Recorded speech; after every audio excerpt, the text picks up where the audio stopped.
Hey, it's Sandra. Welcome to another episode of Asexualise, my Asexual Life.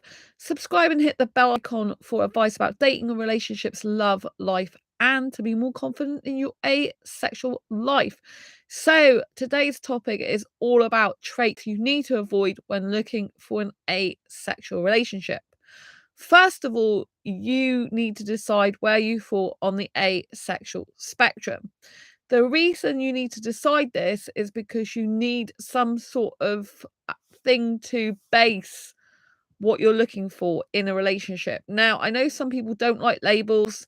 Some people don't want to be tied down because you're beautifully gorgeous and unique and special, and I totally get that. In terms of like gender though, which gender you're attracted to, or that could be non-binary and trans, it could be any gender. But you need to have some sort of idea of what type of person you're looking for in terms of what gender are you looking for, which you just might not care what gender the person is. That might be your answer. In terms of, like what character traits do you want the person to have? Where do you want the person to live? So what you need to do is avoid not knowing what you want when looking for an asexual relationship. Now that might sound obvious, but a lot of people don't know what they want.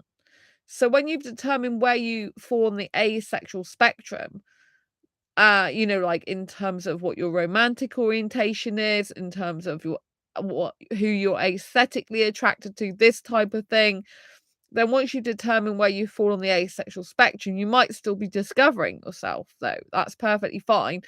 But when you find that out, it'll give you a lot more clarity, because what we want is to avoid ambiguity and cloudiness when looking for a relationship. Yes, loads of people think it's great to just be open to anyone and everyone, but then that's how you don't get what you want. Because if you're open to anyone and everyone, you haven't really thought things through, because anyone and everyone is going to include all the people that want sex, all the people who want marriage, all the people that want kids. It's going to include every gender under the sun. It's going to include every religion, every background, everyone, right? You're not going to be attracted to everyone, and not everyone's going to be suitable for you or attracted to you. So you need to narrow down, yes, niche down in what you really want, right? Because if you don't know what you want, then no one else can know what you want. And I have been on dating sites where guys have just not known what they want, and it is super annoying. They haven't thought things through. They don't know what type of relationship they want. They don't know how they're going to see their future self with this person. In other words, they're not ready for a relationship. So if you come across the type of person that doesn't know what they want, usually they are not ready for a relationship. They can't be ready for a relationship if they've not even thought about what a relationship would entail or look like on a day-to-day basis. So that's what you need to ask yourself. Like, what do you look for on a day-to-day basis in a relationship? Like, what type of character traits do you look for? Because once you know what you need to look for, you know what to avoid. So, for example, I know that I never ever want children. I've known that since I'm 15 years old. Therefore, for me personally, I need to avoid anyone that wants to have kids, because I do not want children, right? Of course, there is adoption if I don't want to physically have them, but I've even thought about that and thought, no. Obviously, there are guys that could come with children, but I really don't want that, because I'm not interested in being a mother.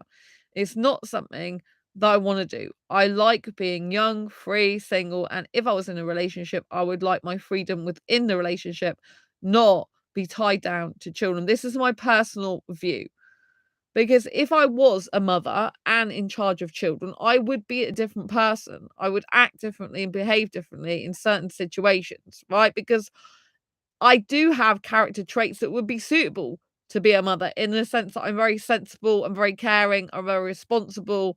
I like to take care of things, right? I like to take care of me. I like to look after the people on my asexual meetups. I have this kind of like loving vibe about me. And I do care deeply about people's welfare. I'm empathetic, right? And, if I did have children, obviously they'd have a good mother in me, but I'm not interested in having children. I like to be young and very, very young myself. I like to live like a teenager myself. right? And when you have kids, you have to have a level and degree of responsibility and kind of more, I believe, kind of more adult, really. And I like being able to go out and do what I want when I want. I don't want to be cooking and cleaning for a guy or for kids. It's not who I am. I'm not interested in that. I feel it's wasting my life away, and it's really not suitable for me. So, what you need to avoid is getting into a relationship with someone who definitely is not going to be suitable for you in the future. So any character traits and traits in general of someone that goes against your long-term vision and goal, you should avoid actually, seeking out or getting into a relationship with this type of person, because it's only going to lead to heartache and pain when you both want different things, right? Other character traits you need to avoid are guys that will say I love you when they've just met you. This is a really big red flag. Someone cannot love you if they've only just met you and they do not know you, right? They are just literally edging their bets. They want to hook you emotionally from the beginning and make you clingy to them, basically, make you needy of them. I've had guys in my inbox today, right? Two guys, right? One of them is just like, he hasn't talked to me for a very long time and I've blocked him now. And the reason is like, if I read out his message, he's Indian, by the way. I get Indian guys in my inbox pretty much every day. So this guy messaged me on the 18th of April this year. And all he said is, hi-oh, which isn't really proper English. Hi, you have a great smile. Is that so? Question mark. I said, from that one photo, yes. Can we talk on WhatsApp if you're comfortable? And I put, I hate sex and not looking for that. And also need a guy in the UK, so he wouldn't be suitable. But thanks. And he's like, the next day he's like, hum. Any guy that goes hum is really usually not a good guy. It basically means they're not listening to what you're saying. They're just kind of like passing it off, It's kind of like a flippant statement. It's kind of like brushing off what you're talking about. Do you know what I mean? And it's not very nice, right? Someone who genuinely is a good guy will say, okay, I appreciate your time. Thanks anyway. Okay, sorry. That type of thing. Not hum. Hum is basically like putting you down, saying, I don't really believe you. You know what I mean? It's not good. You don't want to be getting guys that have got these character traits or any gender. And then today randomly start saying hi again. I said, I see you at Hamleys in India. We have one of those in London. I actually have footage of it on my Asexualise channel. And he's like, oh, whoa. And then I said, do you like me? I said, I don't know you. And he said, I know you. So any guy that claims to know you when they don't even speak to you, haven't talked to you for months, it's just like, no, they don't. Right? You need to avoid these character traits. These people that go around saying they know you when they've only just met you and they barely talk to you. This guy hasn't even sent or didn't even send me a friend request.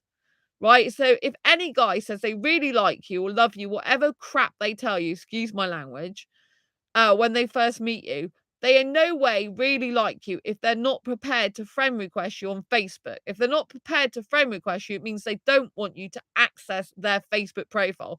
Probably because they've got stuff on there that they know that you wouldn't like to see. Right? And also they might not actually have you and their friends list because their friends might be public and they might not want people to know that they're friends with you, right? And there's stuff that they don't want you to see. So I'm just moving the laptop up, right? And so, anyone that says I love you straight away, anyone that says I know you is a load of rubbish, right? So I decided to just play along with this and say, what's my favorite color and lucky number? Blue and 17. I'm like, wrong on both accounts. You definitely don't know me and haven't spoke to me for months. My bad. But I had definitely dreamt about you. I mean, if someone's dreamt about the person, then they usually message them straight away and say that or start message conversation them. Do you know what I mean? It's just a load of rubbish. This is what a charmer does. A charmer is a red flag for a narcissistic abuser. Anyone that's like really charming is like, that's what they like. They're trying to emotionally hook you into being interested in them. And saying stuff like, I love you, I know you, it's just a load of rubbish. So I said, when he said, but I had definitely dreamt about you, I said, I find that very hard to believe. You definitely aren't into me. So I wish you luck. And then he's like, I'm into you from the very core of my soul. I said, nice joke. And he said, your name reminds me of Bellamy Blake and Octavia Blake. And I put goodbye and blocked him. There is absolutely no way that this guy is interested in me. He hasn't friend requested me. He hadn't spoke to me since April. He doesn't like April, isn't it? Yes, April, 23rd of April, the day before my birthday, actually. He doesn't even friend request me. He's not connected to me as a friend. So he's just a load of rubbish and a liar, right? A guy says, oh, I know you, when they don't, is lying. If he's lying about one thing, he'll lie about anything. So any person who lies about a little thing, get rid of them, because they are literally no good. You can never trust these people. So any character traits that are bad, such as lying, deceiving, manipulating, abusing, emotional manipulation, gaslighting, blurring your reality, anything like any crazy behavior. So what I mean by crazy behavior is like stalking behavior. Crazy behavior would be like breadcrumbing you, ghosting you, and then coming back again. Breadcrumbing is like when they put minimal effort in. So they'll say hi to you and then disappear for months. And there's another Indian guy like yesterday who said hi. He's on my friends list. And I just replied hi. He's a minimal effort guy. You do not want to be getting involved with minimal effort guys. Minimal effort guys means they'll put the minimum amount of effort into talking to you in order to hook you and get you interested in them. If a guy does that to me, it just pees me off and I'm not interested in him. Right? You also want to avoid guys or any gender. You can swap it for any gender. I'm just referring to guys because I'm attracted to guys. Any person who's got a problem with your height or your weight or your looks, anything like that, you want to avoid these type of people to get into a relationship with, because they do not love you and care about you for who you are. So say you're really skinny and they hate skinny people and they're like, "I'll put some meat on your bones and why don't you eat more?" and stuff like this. You don't want that type of person. Obviously, if you really need to eat, then like gentle encouragement to eat if you've got like a eating disorder where you can't eat, But again, like if you've got someone who's trying to encourage you to eat when you've got eating disorder, it could really send you the opposite way. Just like with any mental health or phobia or disability or anything like that, anyone says something, they say the wrong thing to you, can tip you over the edge. So you need to get someone who's sensitive and caring to your needs. Like, I am not a skinny girl. I love eating food, right? I don't want to be with a guy who starts saying, "Oh, well, why are you eating that? Like, haven't you had enough food? Why are you eating? You're always hungry, blah, blah, blah." It's like, well, I get low blood sugar after I eat every couple of hours anyway. And I don't need to justify myself to a bloke, right? If I want to eat, I'll eat what I want when I want, because I like food and like eating and I get low blood sugar. You know what I mean? And like if someone's like doesn't like British girls, for example, there's absolutely no point in me being with them, because if they're just criticizing British girls and stuff like that. So you've got to be very careful that you do not end up getting into a relationship with someone who doesn't actually like your qualities and your traits, because you need to be finding someone for a relationship who actually appreciates you for who you are, adores you for who you are, and who never makes you question their feelings for you. This is a huge one. Any person who makes you question their feelings for you is not a person you should be getting into a relationship with, and you should avoid this type of person. Because a right person would never make you question who you are, yourself, or them. A right person for you would not make you question your relationship with them, your connection with them. The right person would make you feel secure and happy, and you'd always know that they're going to get back in touch with you. They're not going to just go off and never speak to you again. There's this quiet reassurance that they're going to keep in touch with you. They're always going to be there for you, as long as you obviously are good together and good for each other. So you really need to pay attention to this stuff. Any person that literally speaks to you and then goes off and speaks to you a little bit, goes off and keeps having this very crazy behavior is no good for you. If the person makes you feel like you're going crazy, again, you need to avoid that person. They're no good for a relationship. Anyone who makes you feel less than you are and less worthy than you are needs to go out of your life. Any person who does not respect you or appreciate you for who you are, who doesn't actually value your worth or value your company, all these type of people need to go from your life because they are no good for you. You need to find someone who loves and adores you for who you are. And if they aren't forthcoming, stay single.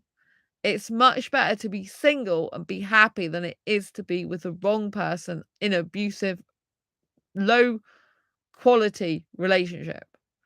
I like Indian guys, as you know, and I went to the pharmacy tonight and got my prescription. I saw an Indian guy there. He was his second day and he was a pharmacist, basically. So, very cute, very gorgeous, very good looking. But of course, I didn't even know him. So don't go for just looks. Go for personality as well, because at the end of the day, looks can change. But personality is the most important thing. If you've got someone who's a very selfish person, a very self-centered person who thinks they're God's gift to women or whatever gender, who thinks they're the best at everything, you're clearly not going to be able to have a relationship and it be healthy with this type of person, right? In any relationship, you need some kind of appreciation, respect, humbleness. You need to feel that the person values your worth and you value theirs just as much. You need to feel that the person is quite equal to you, that you are a partnership and a team. This applies to friendships as well. All my friends, I would say, like my two bestest friends, Andy and Sammy, and my two close friends, Vanessa and Roger, all of those people I can rely on. I can trust them. If they say they're going to turn up somewhere to meet me, whether that's on a video call or in person, they're going to do it. They don't make me second guess. They don't make me question. They don't make me feel like, oh, I'm worried about if they're going to leave me and stuff like that, or not going to be my friend. They don't worry me like that. Yes, when I very, very first met them and didn't even know them, then it's, like, for example, I met Roger and then I got instantly connected to him, and he's a really nice guy, And at first I didn't know how things were gonna be, but then I'm fine now, Same with my friend Vanessa. We got on pretty much straight away as well the second time I met her. So, you know what I mean? But it's all about, like when you first meet someone, it might be a little bit like, oh, because you don't know what they're like and you've had experience of other people, but after a short space of time, even you can usually tell if this person is a genuinely good person or not. Right? So you want to avoid people who are dishonest, disrespectful, who basically don't value your time worth, people who turn up too late to meet you, for example. You want to avoid guys or people like this. People who, like obviously if they've got a genuine reason, that's different. But if they're just like not even bothered and you're the one chasing them all the time and phone them up and going after them and saying, what's going on? Where are you? This type of thing. It's no good, right? You don't want to be with someone who's making you chase them. A relationship is not about chasing. A relationship is about equality and about like caring and respect and loving each other, right? So you want to find someone who really does value your worth and who wants to pursue a relationship with you and who wants to be in your life and who wants to lift you up. You do not want to be with someone who puts you down, who makes you feel bad about yourself, who makes you question yourself, who makes you question your sanity, who makes you like feel bad. You don't want to be with someone who's erratic, or manic, like from one extreme to the other, who's got really bad mood swings. You don't want to be that with that type of person for relationship. You need to be with someone who's stable and strong and as much secure within themselves as possible and confident within themselves, because you need to know that you can trust them when you're away from them. Trust them to do the right thing, trust them to be strong, trust them to still be your friend, trust them to not, like just do something for the sake of doing it and be easily persuaded by people. You need someone who's robust and who can last the test of time with you. You don't want someone temporary, unless you're a person who doesn't get emotionally attached at all. You don't want someone who's temporary. You want someone who's going to intend to be in your life forever or as much as possible. It's all about intention, setting the right intentions for what you want to find in a relationship and getting someone who's got the right intentions for you, right? It's very, very important, right? So look for all good character traits: honesty, kindness, generosity, caringness, lovingness, being there for you at your bad times as well as your good. If someone's there for you but only in good times and then disappear in bad, they're not the right person for you. If you can't talk to that person and share your feelings, they're not the right person for you. You cannot have a relationship with anyone unless you can share your feelings and be open and honest. If you bottle feelings up, it literally eats you up inside. So you do not want to be with any of these type of people that do that type of thing to you, right? You do not want to be with someone who's narcissistic, who basically is full of their own self-importance, who never says sorry to you, who thinks they're the best ever for you, who tells you stuff like, oh, you can't get anyone else and I'm the best person for you. You know, any person like this is narcissistic and abusive, right? A person should want you to be happy whether you're with them or not. And a person should try to make you happy so that you don't even want to be with anyone else, right? Because they make you happy and because they give you your freedom, not control or manipulate you, right? So you should find someone who makes you feel good and makes you feel like you're free within the actual relationship, all the while being in a beautiful, committed, loving, caring friendship and relationship, because friendship is the foundation of relationship. If someone cannot be friends with you, they want to be your partner, boyfriend, girlfriend, but they don't want to be friends with you as well, then that is not a basis for a long lasting, loving, caring, committed relationship. It just means that you haven't got the foundation there in the first place of goodness and wholeness, right? So find someone who values your worth, who loves you for who you are, who treats you well, and has good character traits, and who wants to put the time, energy, and effort it takes into getting a relationship. Avoid the type of people that are lying, deceiving, manipulating, making you feel bad, making you question yourself, putting you down, giving you just breadcrumbs of messaging, little tidbits here and there, who are not prepared to message fully back, right? I've written some long emails or messages to people, and guys who go, oh, that's a long message, clearly are not going to value or appreciate my work because I don't appreciate the amount of time I've put into that message. They're no good for me, and they'll be no good for you either. If a person's not prepared to talk a lot and share their feelings and emotions, they're no good for you, right? A relationship means you've got to be vulnerable, and so have they. You've got to open up, you've got to communicate, and if you with someone or potentially going to be with someone who's a bad communicator, don't do it, because it's just going to lead to heartache and pain and misunderstandings again. So always, always look for someone who's good, wholesome, healthy for you, who doesn't make you feel like you're on a seesaw or roller coaster ride with them, actually makes you feel stable, strong, happy, good, supported, encouraged, loved, and appreciated for who you are. I hope you've found this video useful, helpful, insightful. If you have, pop a thumbs up. I'd love to know what you think. Down in the comments below. Leave them down below. And don't forget to subscribe if you haven't already and hit the bell icon so you never miss an episode. I'll see you soon next video live stream. Lots of love. Bye.